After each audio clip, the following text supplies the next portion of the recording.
आगे बढ़ल, जब से नैना लड़ल बात आगे बढ़ल।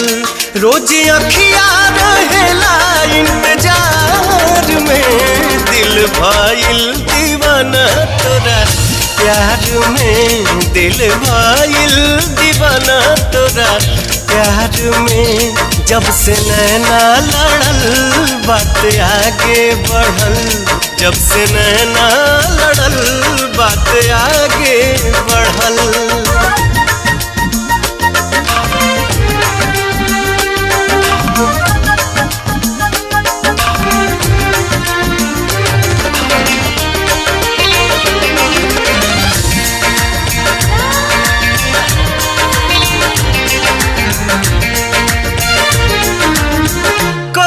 शुक्रिया हम ओह भगवान के, तोहके बन